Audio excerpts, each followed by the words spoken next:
The Full Melt Show is intended for a mature audience. It contains adult themes, adult content, and sometimes adult language. Listener discretion is advised. It's the Full Melt Show. Full Melt. Hello? Hi, this is Jason from the National Insurance Foundation. How are you doing today? I'm okay, Jason. Oh, good. I'm calling about your auto insurance payment. This call is just to let you know the new 2017 insurance law. Are you a computer, Jason? It sounds like it's Jason. It sounds like you're a computer. Do I sound that bad? You're a computer, Jason, aren't you? Nope. No. It sounds like you are. Are you high? What are you talking about? It's the Full Melt Show, a marijuana discussion about news, culture, and entertainment. TheFullMelt.com. It's your backyard. It's celebrity interviews, talks with politicos. Plus, your calls are on the air. Download the Full Melt app, free at the Apple and Android app stores. With your host, Steve Green, the Full Melt Show. Yeah, back for a Monday. Starting it all over again. Welcome to the Full Melt Show. Where with me on the phone, co-hosting as usual, is Wendy. Hello, Wendy. Hey, happy Monday. It is Monday. It is MLK Day, where I tend to get called by lots of telemarketers on any day. Actually, doesn't matter the day. It could be any day. I'm getting called by telemarketers, but they're not even like real people anymore. They're not even. Well, they're kind of a cross between AI and a real person. It's a real person, a non-English speaking person, on a computer in another country, hiding behind the masked voice of some other person. Freaky. It's really weird. I've tried to explain this to people before that they'll do this, but you'll get a call from, I don't know, some weird county in some weird state. Like it's not even a populated county. That's the first, populated city or whatever. That's the first clue that this is one of those calls. And so, then they'll call and they'll say, hi, this is so-and-so. They'll wait for you to answer the phone, and then you'll hear this weird beep. It's this one. Let me just see if I can highlight it. As an audio guy, I can hear this stuff a mile away. Was it really obvious to you that was a computer? Not the first time I heard it until you pointed it out. Now I can recognize it because they stutter. Well, here's this. Oops, wait a second. Let me play it back. It's that little boop. Did you hear it? No, I can't hear it well. It's barely audible, but it's a boop. And what it is it's the computer engaging the microphone on the phone. Yeah, I have heard it before though. And what it is it's the guy speaking another language. He's not even he'll highlight a little section on the the little like a script. He'll highlight it on the screen, and the computer will say it like Siri, but it's in another person's voice. And then if you try to say something, one of the clues that it's not a real person is that they won't stop talking. They'll just keep reading the script. And then somebody will hit a space bar to stop the speech. And then when you're like, hey, are you a computer? Because it sounds like I'm talking to a computer. They'll be like, the other clue is the first thing that's on the script is, do I sound that bad? But I've had it read to me in a chick's voice and now in this guy's voice. Do I sound that bad? It's really vague. Let me see if it's right here. I'm calling about your auto insurance payment. This call is just to let you know the new 2000. Oh, wait a minute. New 2017 insurance law. Are you a computer, Jason? It sounds like Jason. It sounds like you're a computer.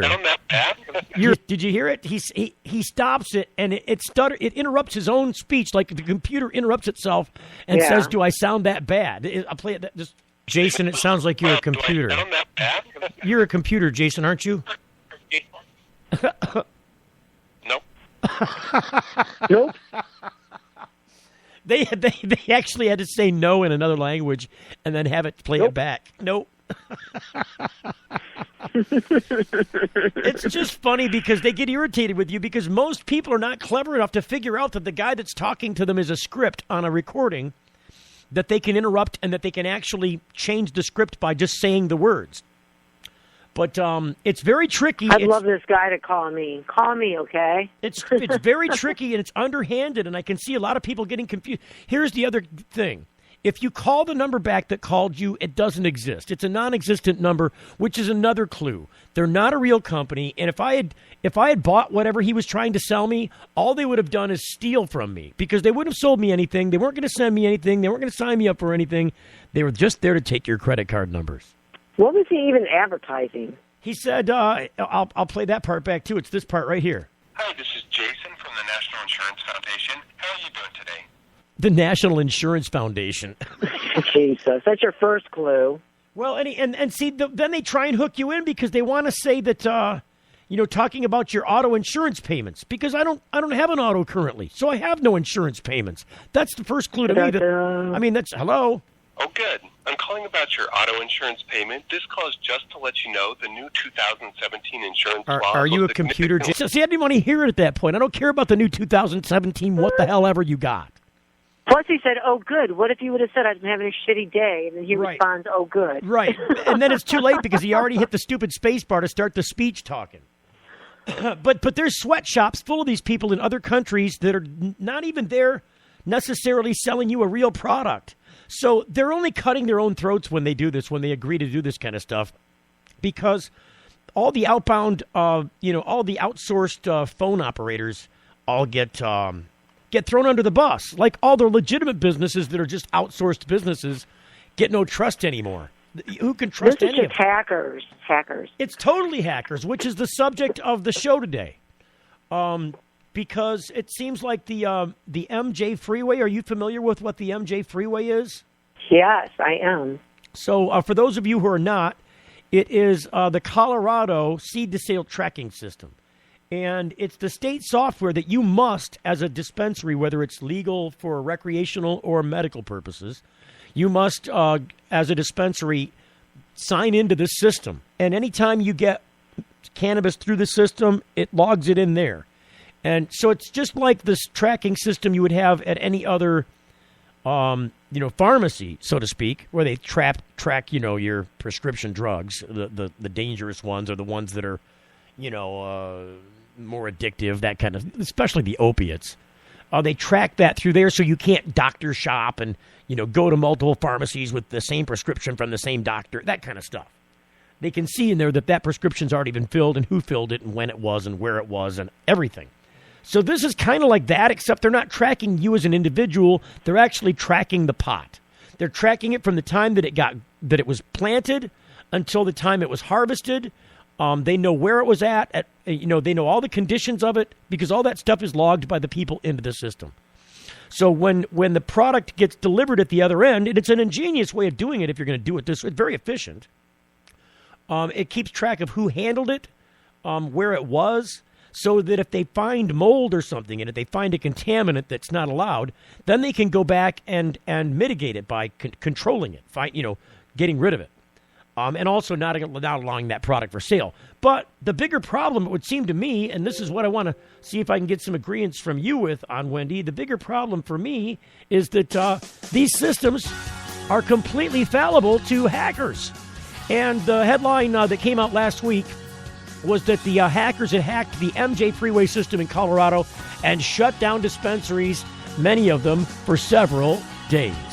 So think about that for a second, Wendy, and I'll invite you in on the phones when we come back from this commercial break from our broadcasters' messages, and we'll be back after this. Stand by. You're getting the full melt. Your pets aren't just animals, they're members of your family. That's why we are excitedly wagging our tail about our hemp-based product that caters specifically to your best friend. Hemp oil drops are great for aging as well as active dogs and cats, and really all kinds of pets. Hemp well drops are made from virgin, cold-pressed organic hemp oil. Our extraction process ensures the highest quality oil for your pet. With superior taste, smell, and nutrition, we hold ourselves to the highest standards, never using heat, chemicals, or preservatives in making our hemp oil products for pets. Pick up a bottle of Hempwell drops today at select retailers or online at hempwell.com. Hempwell. Hemp health for pets. If you missed the last Full Melt show, You missed a lot. there's King Tut. You know why I wanted to bring up King Tut? But they actually dug up in Russia some ancient bongs. They're like 2,400 years old. Yes, that's fucking awesome. They're golden. Oh, my God. 2 ancient golden bongs found in the Arctic tundra of Russia. They were getting high, man. Yeah. And I guess they traced it back to the early tribes that populated, the Russian tundra. Those tribes used to war against each other, and they would get high on the opium and the cannabis before going to war. Go figure. I'm just saying, there's somebody was selling golden bongs. And get your golden bongs here, golden bongs. It had to be really hard back in those days to come up with gold, except for maybe Colombian gold. Oh, my God. Hey, the trade winds are blowing smoke in your face. Imagine a world where patients can use marijuana like any other medicine. The Marijuana Patients Organization challenges the status quo by helping our neighbors to enjoy a better quality of life. Visit the MPO at marijuanapatients.org and enjoy informative articles, engaging debates, and information about treatments, doctors, and dispensaries in your area. Over 50,000 people have registered at marijuanapatients.org since 2010. Join us at the Marijuana Patients Organization today, marijuanapatients.org. When you need legal help, you don't want to guess at who's standing next to you in court. And when it comes to a medical marijuana defense, it's even smarter to partner with a lawyer before you need one. Based in Royal Oak, David Rudoy has a proven history of not being afraid to take your case all the way to the Supreme Court and win. Find the law offices of Rudoy Law at RudoyLaw.com. RudoyLaw.com is a quick reference on your rights concerning Michigan medical marijuana and up-to-date news. That's RUDOI Law.com. Call 248-935-9074 now and talk about your legal needs, because at RudoyLaw.com, we don't just stand up for you, we stand up with you. Wish your skin could bounce back like it used to? Neutrogena Hydro Boost Water Gel instantly quenches skin to keep it supple and hydrated day after day. With hydrating hyaluronic acid, which retains up to 1,000 times its weight in water. This refreshing water gel plumps skin cells with intense hydration and locks it in. For supple, hydrated skin that bounces back. Hydro Boost from Neutrogena. See what's possible. It's the Full Melt Radio Show. Move!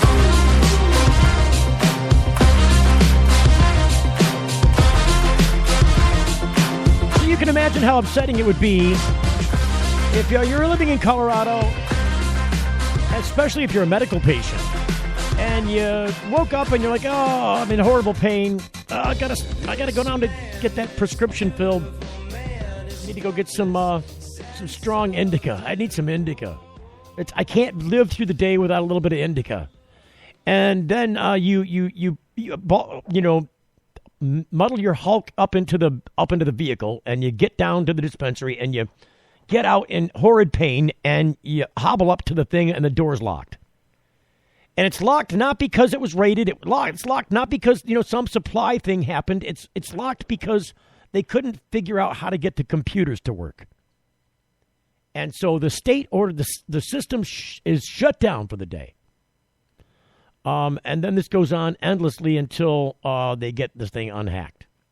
Now, wouldn't this be really upsetting to you? I know it would be to me as a patient, or even just recreationally, if I made my way all the way to wherever I had to go to get the stuff, and then got there and found out that it was shut down. Because somebody hacked the system. Would they let this happen if it was a bank? It's a problem. It's not going to get better either, although they said they were going to migrate to a new type of service. Well, I suppose so, but now don't you think that they paid some vendor a whole bunch of money for this marijuana freeway system? Yeah, that's why they got to make it right. I think you should always have a Luddite backup. You should never be crippled by technology. There should be some way to do it by hand somehow. And that's what they're doing, but it slows everything down. As a customer, I'd be upset about being closed or slowed down. Yeah. I will guarantee you, if this was a transaction for MasterCard Visa and this lasted longer than a day, that they would be doing hand MasterCard Visa receipts at the gas station. Because they would be cranking it on a hand. Something. They'd be taking those payments. There's a way to do it. You got to pick up the phone and you got to call and you got to punch buttons in, and it takes a while. But they would not be turning that business away if it's the only business you got. Now, You were right. It seems like there would be a manual way to do this, but how can they track where the sale was and what time it was and how much tax was this? I mean, everybody's connected to this system. All the accountants, all the auditors, all the state oversight is all connected to this system. It would probably take days just to re-enter all that stuff in manually if you had to go back in and put it in later. Create a huge nightmare. It's vulnerable for sure. Vulnerable. Very vulnerable. Well, this is the system. This is the system that this company that put this together and a few others have been marketing nationwide ever since they figured it out. Ever since they thought we're going to be okay. So when you go to the restaurant and you order a meal, generally the server's going back to a computer system that is much like an in-house version of that same kind of software. They go in there. There's a menu. You pick from it on the menu. You log in. You've got an ID, so they know which server it was, and which tables you got. So you've got to identify the table in the system, and then you've got to order the food for that table, and then it spits out tickets everywhere. The bar gets their tickets. Everybody gets the orders for what they got to fill. Same thing would happen in the state system, except it's just keeping track of it and then filling an inventory sheet. And so if the restaurant goes down, what happens? Like if that system goes down at the restaurant, everybody at the restaurant starts doing hand tickets because before they had computers, that's what they did. And they can still do it. They're all taught how to do it if it ever happens. Because if it does happen, they cannot afford to miss the money coming in from a Saturday night or a Friday night if that's when the system went down. So everybody, the cooks are all trained this way. Everybody's trained. So this same kind of system is in place there. But if you're going to, these guys made a lot of money creating these point of sale systems, these software systems designed to save time and make things more efficient and go quicker. But if they're going to be vulnerable to shutting down the entire state, you can imagine. I mean, why didn't this happen to the pharmacy system? The state's pharmacy system. Let's think about that. Why didn't it? The state's pharmacy system didn't get hacked. Mm-hmm. You know why? Because it's encrypted. It's probably put together by people who wouldn't let that happen. That's right. And maybe they're behind the hacks. They don't even know who's behind it yet. Well, and that's the other thing. What if it's the Russians? It's the same guys that put Trump in office. Or Big Pharma. Well, I mean, Big Pharma. What are they going to do? Hire the Russians? Because that's what they'd have to do. I don't know. They're all shady. It's not just the Russians. There's Chinese. There are other Asian countries that are all about doing this. Especially the former Soviet Republic. There's a lot of places in the former Soviet Republic that are not Russia that are also engaged in this kind of internet, torture and fraud. Now, I don't know what the purpose or the intent of the hackers was behind this. Was this just a bunch of Beavis and Butthead, 14-year-old kids going, let's hack the state's pot system, see if we can hack it? I don't think so. It could have been. I mean, this is like Donald Trump saying, hey, it could have been a 400-pound person sitting in their, sure, stuff in their face and watching video games, just screwing around on the internet because they got nothing better to do. Yeah. The claim can be made because they can't point to it. But who would have the incentive? Would it be somebody with a rival system? Would it be follow the money is what I always say. If you want to know who would have an interest. That's what I'm saying. Would it be a rival system saying, we're going to prove your infallibility by hacking yours? I mean, it would be an illegal act probably. And it would probably be damaging. I'm sure all those dispensaries could claim damages based upon it. So you'd have at least a civil suit at hand. It seems to me that there are some things with the seed-to-sale tracking that are convenient, but unless you're going to figure out a way to lock them down, I think the state of Colorado got defrauded by whomever put that system together. Because it wasn't secure enough to do the things that they needed, that the whole system required of it, if it was not going to keep hackers out. If they couldn't keep a password that was strong enough to keep from being guessed by a guesser, by a random number generator or a random word generator. So that's what I got to say about that. I don't know if you got something to say about this. If you want to chime, it looks like nobody's saying anything on Facebook. There's people that want to talk, but they keep coming into the room. I'm like, call in. 248-278-8067 is the number. We do have a number you can call into the station. It's all this stuff up here for the Facebook people watching. All this up here is for the callers. But now, that's not it. I mean, there are other things that this hacking thing can affect. Obviously, it's a business issue in general because businesses need to survive based on the software that software controls everything from product, production to inventory tracking to sales. So a lot of these other corporations have been getting hit too. Are these guys just victims of the same meddlers? It's what Sears and those guys, they get hit, but they're getting private information. They're getting information about their customers. I wonder if they're getting that information out of this cannabis system. Well, what type of information would they want? Say again? What type of information would they want? What's in there that's valuable? Because I don't know off the top of my head. I'm just asking. So if you're recording a transaction and they're recording your identification, if they're scanning your ID, they can get all your name, your address, all off of your ID. I imagine that they're recording the ID because it's seed to sale tracking. So it would just be seed to dispensary tracking if that's all it was. It's not a seed to sale, which they want to see where it went. So in Colorado, well, I wouldn't like that. That's privacy issues, and that's what they're trying to do in Michigan too. I don't like that idea. Well, if you're a tourist in Colorado and you're just coming there and you want to buy some weed at a local dispensary, you can, but there's a limit on how much you can buy. They don't want you buying a bunch and taking it wherever your home is. It's part of their controls. So, right. So they want to know where it went because they got to identify if you're an in-state resident or an out-state resident. So they'd look at your state ID. So I know most of the state IDs have a barcode on them that has all your data on it. It's got your name, address, your social security number, all that crap. So yeah, that's what I feared. So one would think that this is a security flaw that must need some considerable attention because you've got to be wondering what the hell happened out there. What did they get? I mean, what did they get? Brandon saying they don't track it. It is tracking is a bitch and really no one's business. He says they shouldn't be tracking who buys it. They do. They have to just to abide by the law that they created, which says out-of-state residents are limited in quantity. It used to be limited to an eighth a day. I think they raised it. An ounce, I think now. Right, but at least when the system was created, the system had to be able to distinguish between individuals, some person from out of state. So how else would you do that unless you did something with their ID? And then it would want to know who you were. It would want to know that you're not cheating the system by putting in a fake, you just couldn't hit a button that says out-of-state person.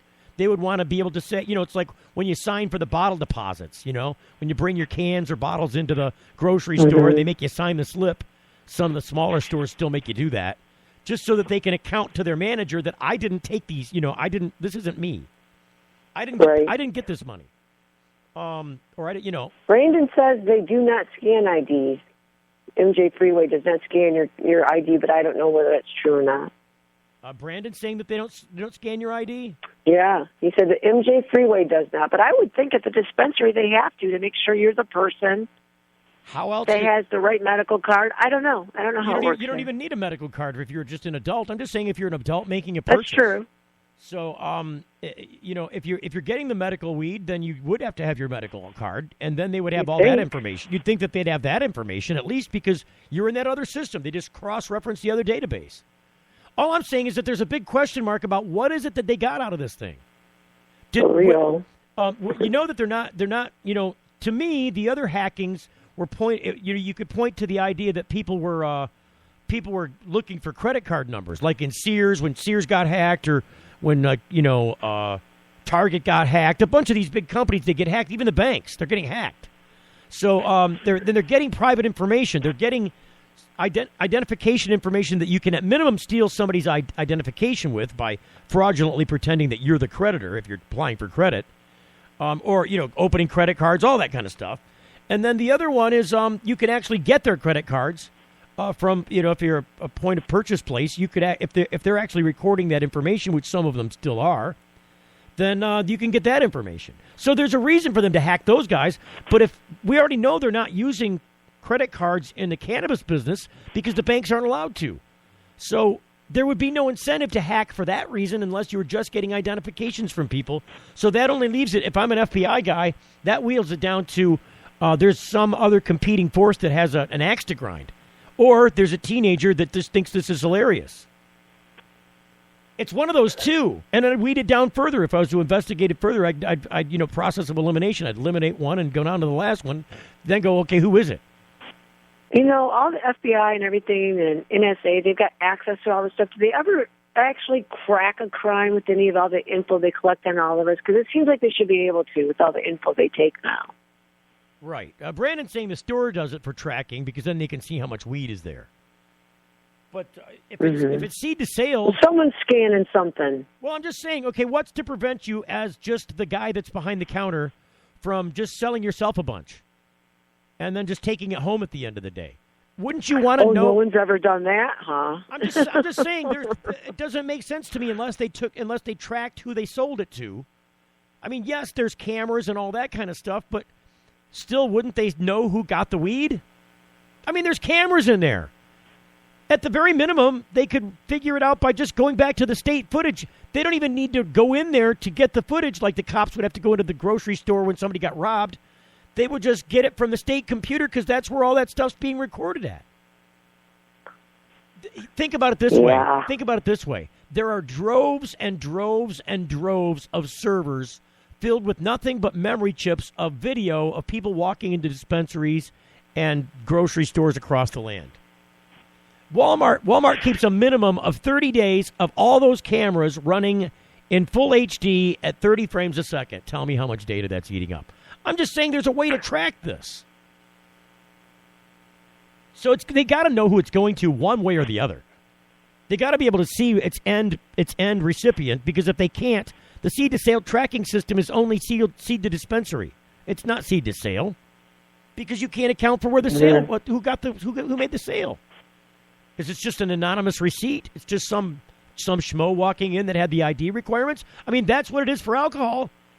When you see the sales receipt, it doesn't record your ID, but it might make the sales, like even for cigarettes. In this state, if you walk in and buy a pack of cigarettes, a lot of the stores have software right in them for reasons that other states have this requirement, that you've got to present your ID. So they want to put your date of birth in the computer before the computer will sell you those cigarettes as he lights one up.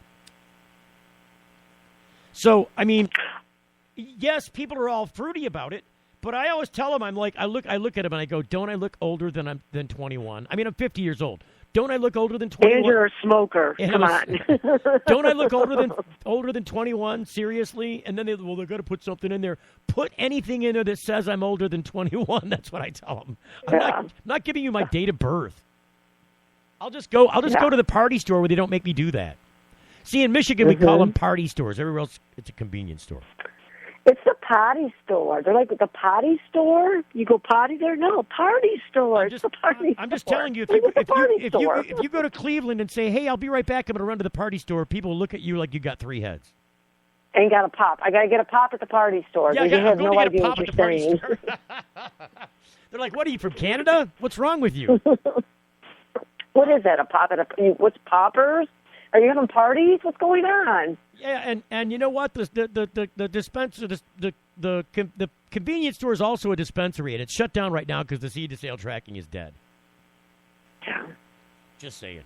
So, Mark says, Ward said encryption prevented the hackers from reading data about MJ Freeway's retail clients, which include 5 nonprofits in charge of 7 medical dispensaries in Massachusetts, or those shops, patients, and customers, but the attackers did succeed, and he's got more. I got to click down. Corrupting. Oh, my God. I got to garbling. Click down to read more. Made the data unusable. In corrupting or... Oh, okay, I see. So what it was is it was a hack to, to hide everything.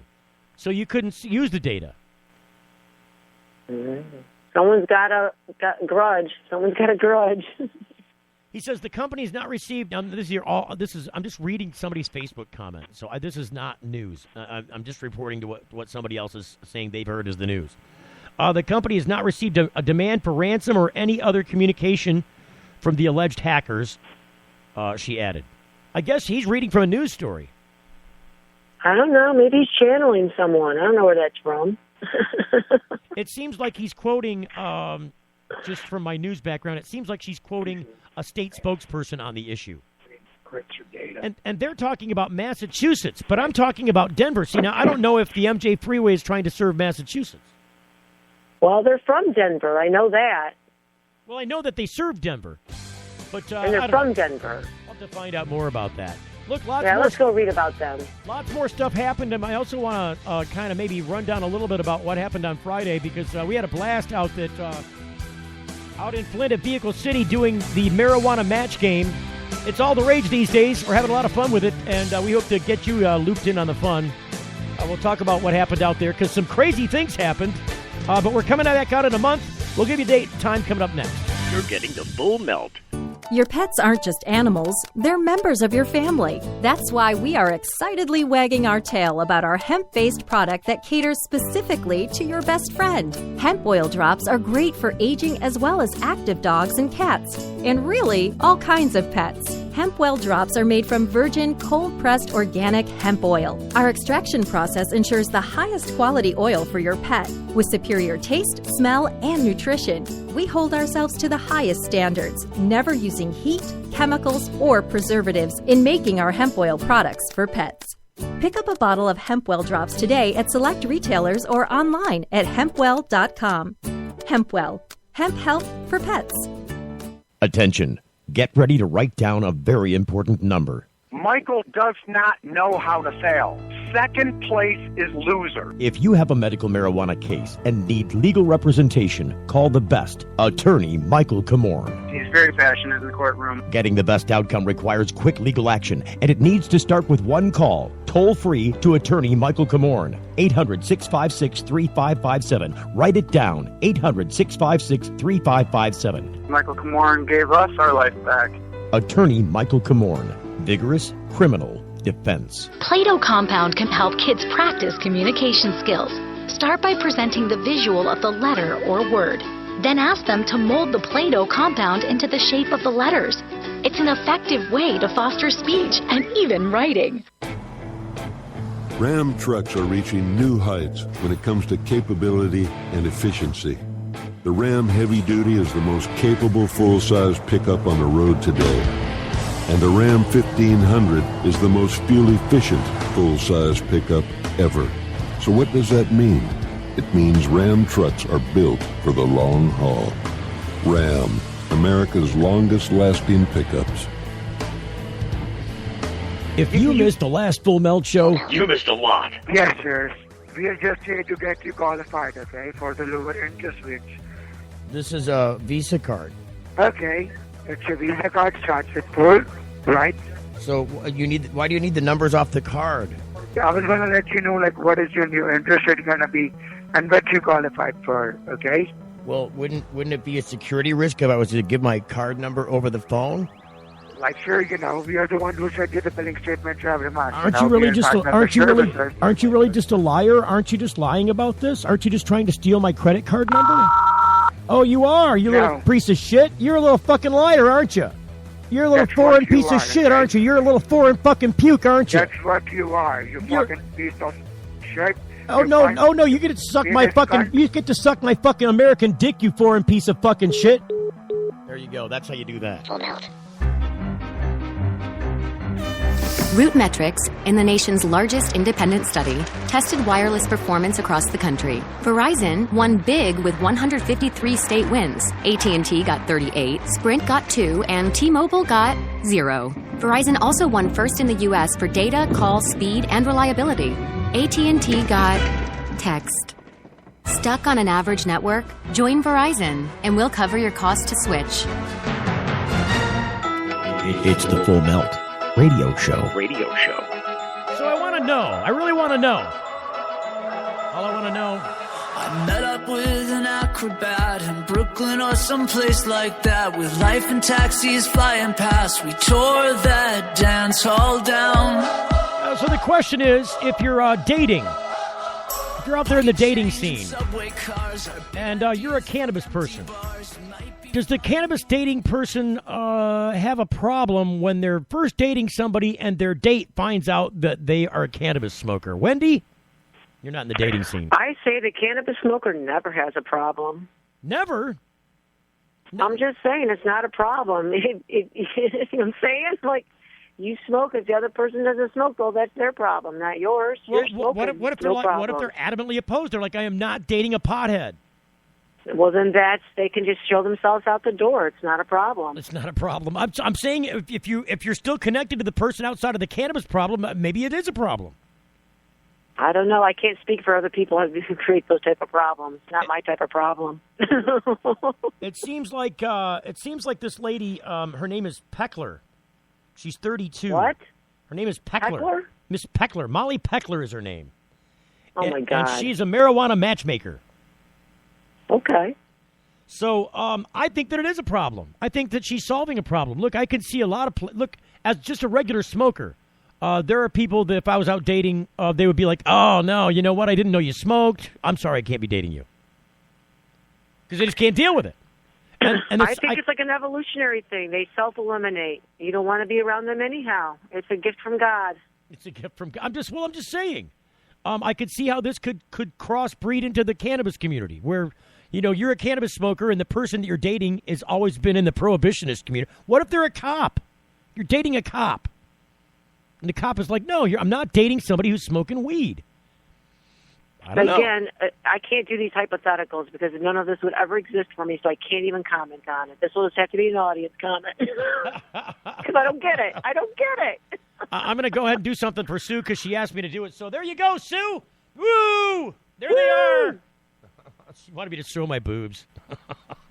What? I missed out. Do it again.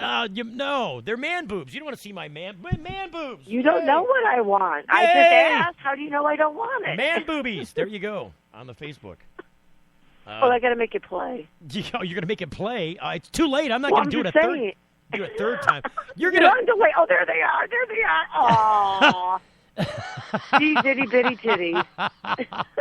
Sue says, ooh, baby. Sue says, ooh, baby. Monday, slow night. Monday. I'm just saying. Look, Sue, I think Sue should call the show is what she should do because Sue would agree with me that there are some people that would just be like, no, I'm not dating. I can't be dating. You can't be smoking the pot around me. What if we go to my mom's house and my mom smells the weed on you? She says they're together now. So, see, it wasn't a problem. He came around to it. He understood what the problem was and figured it out. It just took 30 years. The story goes, the reality dating shows like The Bachelor and Millionaire Matchmaker have made it a familiar scene. Attractive singles gathering in a chic location to toast cocktails, exchange banter, and so the story goes, find true love.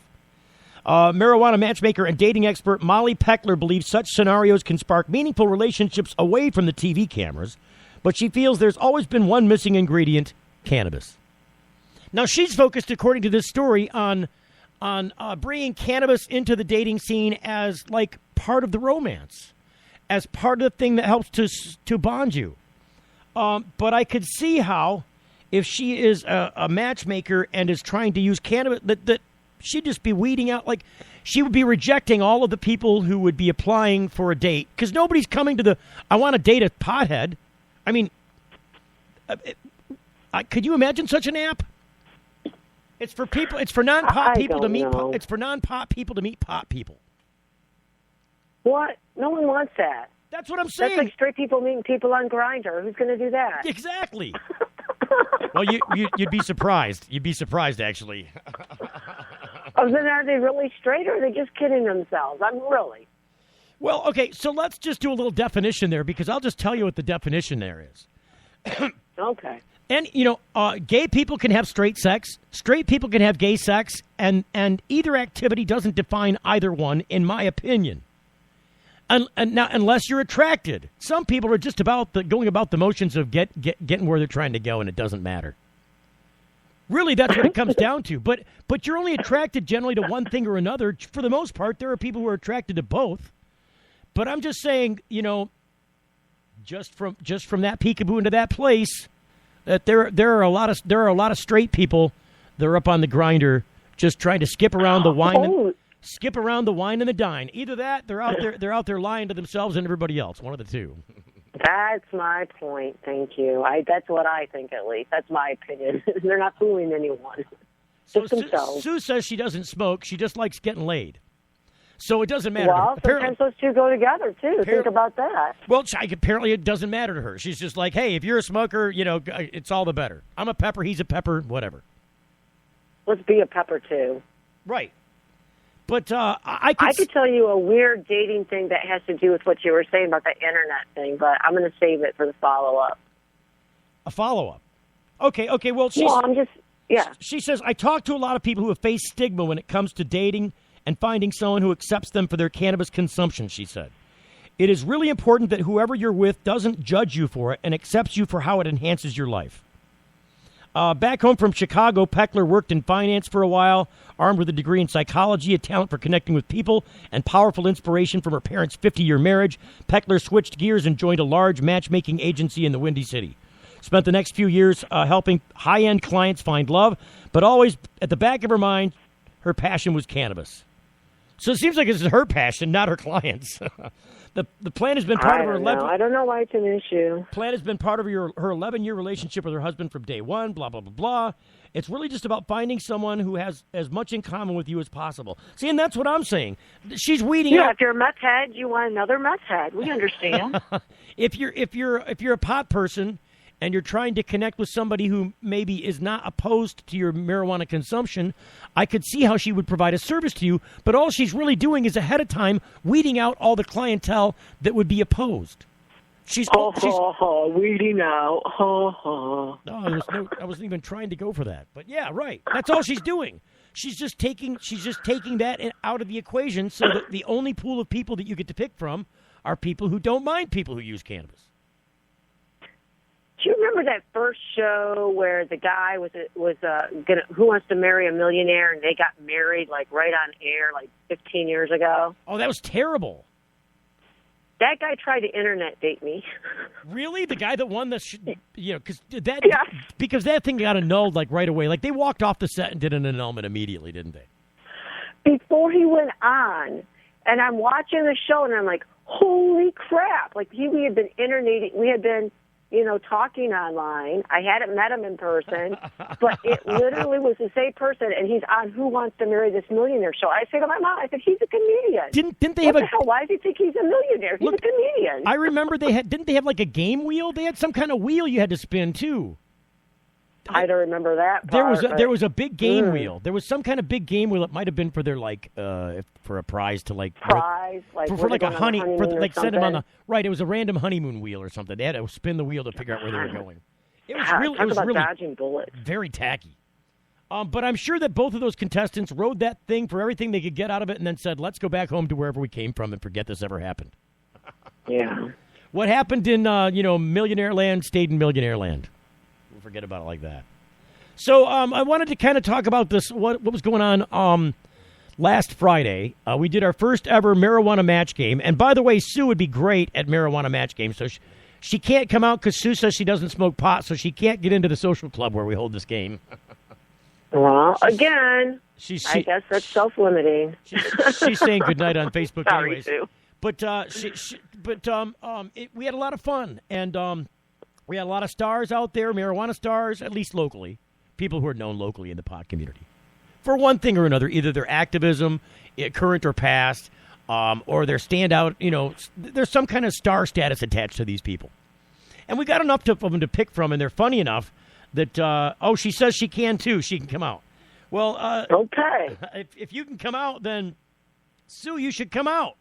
Be a part. If you've got a card, then you should come out. February 10th. And try and play the marijuana match game. Look, it was a lot of fun. And I've got it was hilarious. Hilarious. Got all the music and all the stuff, all the parts.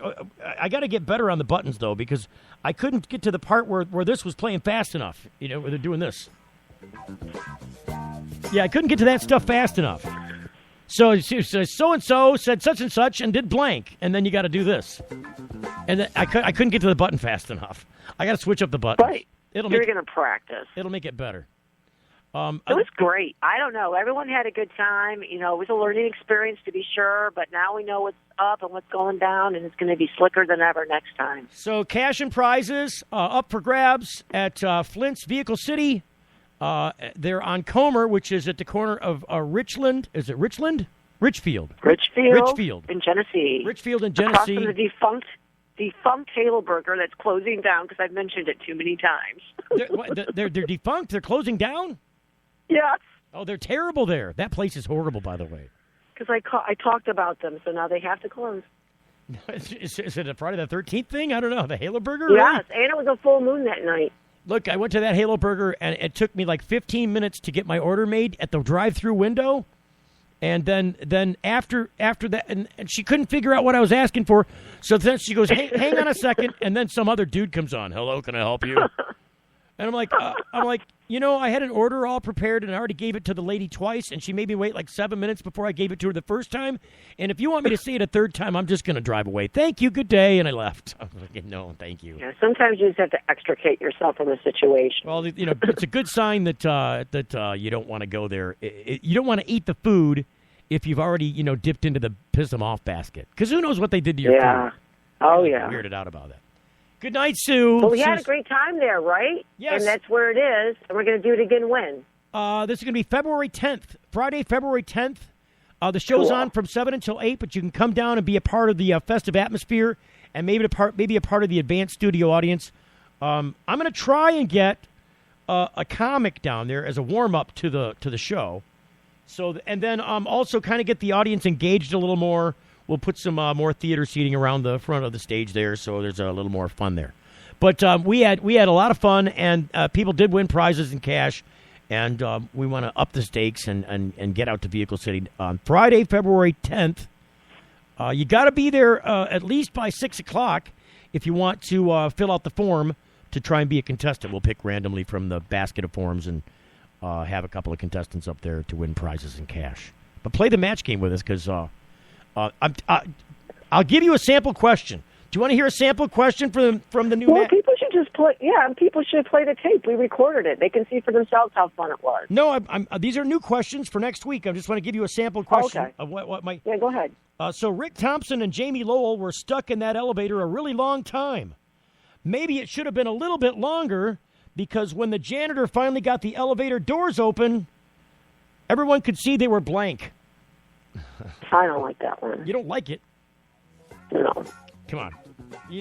Why do you like it? I don't want to talk about it. Oh, God. I have my reasons. It's a good thing because we're at the break anyways. We got no time left to talk. So join us at Flint City next Friday.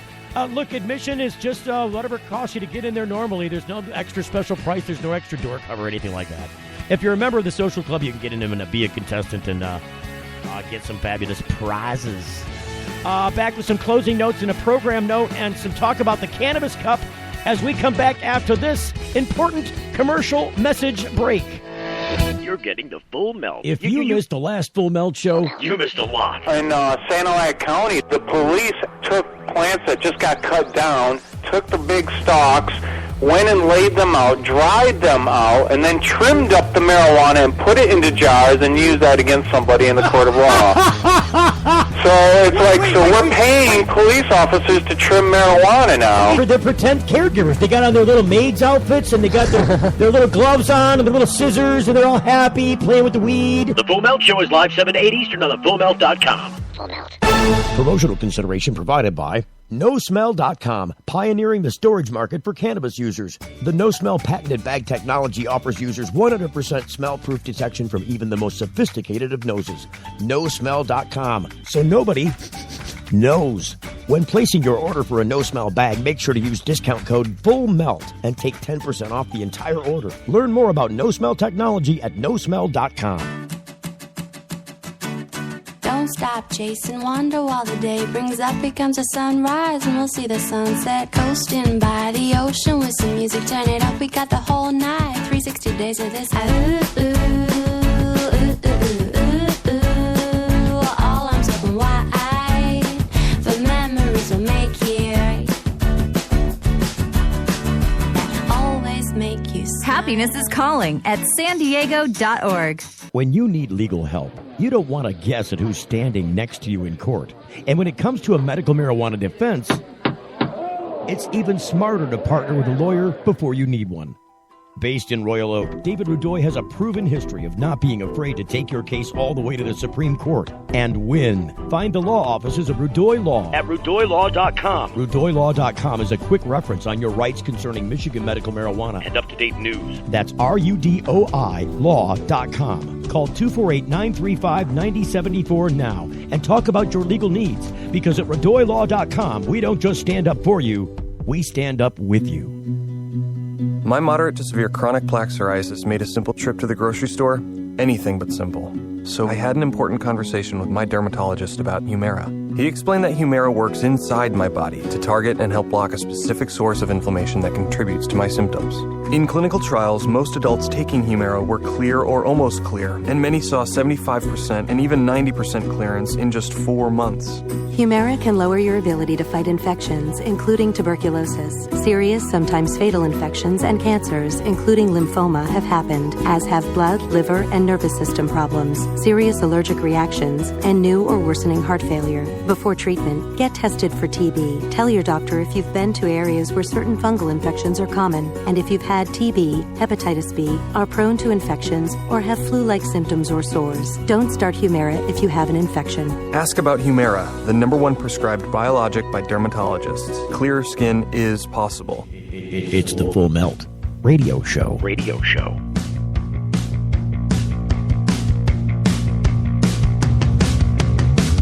I recall a lot of smoking. I wanna lose a couple days. We probably never struggle coping, but hey, so really excited about the Cannabis Cup this year. Wherever it might be, where you're at. You know what I want to do, Wendy? I think we should probably talk to the people at the Cannabis Cup and see if we can't do the marijuana match game out on stage here in Clio, Michigan. That would be perfect. We could probably get away with that. I've got to talk to the people over there and see if they'll let us do it. But I think given that we're giving stuff away and it's some kind of an attraction, and, they need that kind of stuff out there. Because they do. There's a lot of they vendors. Need the promo. They do it. Last time they had a lot of the stage was open during the day for some lower musical acts, some local musical acts, and other stuff. And the actual award ceremony is held on that stage as well. The one that they put together this past year. I don't know how they've got it planned this year, so it depends, I'm sure, on what they got for staging. But it seems like we should be able to do this if we can get their agreements on it. I think it wouldn't be that hard of a lock to pick. I got to talk to Dan Sky and those guys out there and see if they'll let us do that. The only thing we'd really have to do is maybe give them a copy of the show when we were doing it on stage locally. Now, mind you, the first time we ever did this, we did it in front of a live, studio audience on location. So, I think we've learned a couple things from it. We can tighten it up, make it better, make it more fun, have bigger prizes, and we'll just do this once a month, just do some prizing and gaming like that. I think we should still try to do our own studio stuff in-house on Fridays anyways. And just, I think we should do, instead of marijuana match game, we should do maybe like a Cannabis Jeopardy or something. Yeah, trivia base. Because, the Jeopardy thing's a little harder to do, but gosh, I need, if I'm going to do this, I really need a producer to help me write stuff, because there's a lot of questions and stuff. It takes hours and hours to sit around writing those questions. I can imagine, if you got a category with 5 questions below each category, and that's just a single round. And then what happens when you get to the daily doubles? Oh, you got a daily double, blah, blah, blah. You have the sound effect, and you have to do the I don't know. The marijuana Jeopardy would be a much harder thing to do than the match game. What about the $10,000 pyramid? That's another type of, like a matching game type of thing. It is. It's another hybrid of that same style, but it would be, again, one of those things where there's a board, and part of the action on that board is the pyramid itself, which nobody can see if we're just doing this on the radio. We'll just describe it. It's harder to do. It's harder to get the audience to follow along. That's why they've got that pyramid on TV. You can see it. Well, that's why we're going to live stream maybe one of these times, if that's what we're going to be doing. What, you mean with a camera? Well, we could if people wanted to. We did live stream it. We live streamed the match game, and that's what we're doing. Well, I didn't see video of the live stream. That's what I mean. We could do it if we got a better computer out there. We could probably do it with your laptop, frankly. We probably could if you could wrench it out of my hand. I'm just saying. No, that's a good idea. I'm open to all that. I think it sounds like fun. All we got to do is hook the computer up to the Wi-Fi or hook it directly up to the Ethernet there. And let's just do it.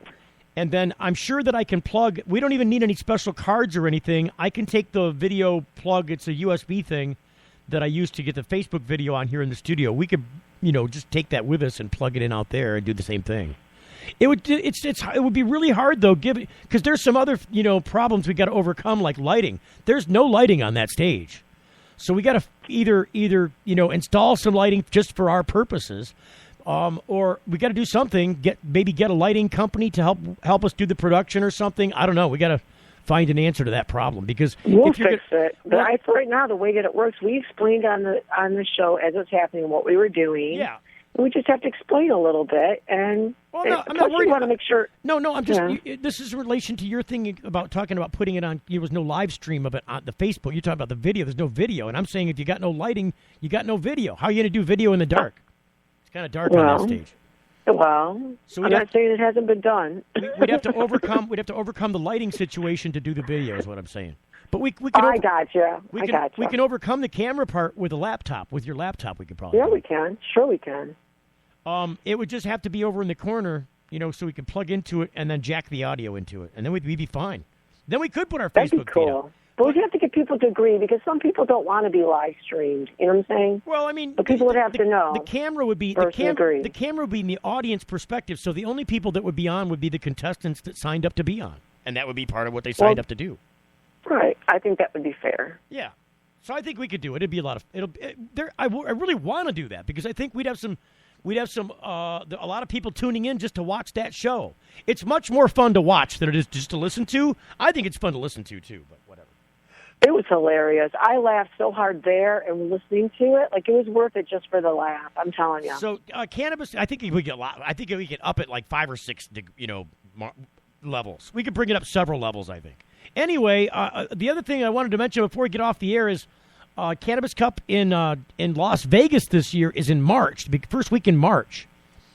Ooh. So I'm thinking I might want to just go out there, just to go out and just. I want to go. Do you want to go? Do you want to go to Vegas in March? Who doesn't? Come on, Vegas, baby. We'd have to figure out a way to, because we'd have to get a room, and then there's you're in Vegas, so you're going to need a cab or some kind of transportation. There's a lot of stuff we'd have to coordinate. You're with a girl. Do you think girls even pay for that stuff? Come on. Look, I showed my boobs on this very show tonight. Yeah, and see where it got you? Nothing. They got me some ooh-oohs from Sue.